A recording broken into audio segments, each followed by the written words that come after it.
চলো তোমাদেরকে দীঘা সমুদ্র দেখাচ্ছি। দেখো ভিডিওটা, আমরা যাচ্ছি সমুদ্রের দিকে। সমুদ্র নেমে পড়েছে শাহরুখ খান। এটা ছিল মিনি সমুদ্র। এবার চলো তোমাদের এই যে দুটো ডগি চলে এসছে। আমাদেরই ডগি সমুদ্র নেমে পড়লো ছেলেটা। সমুদ্র দীঘা।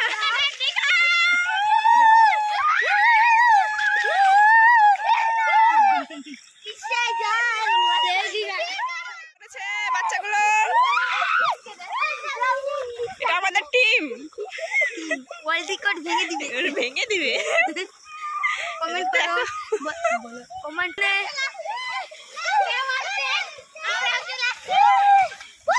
কমেন্ট শেয়ার করে দিবেন। দিদি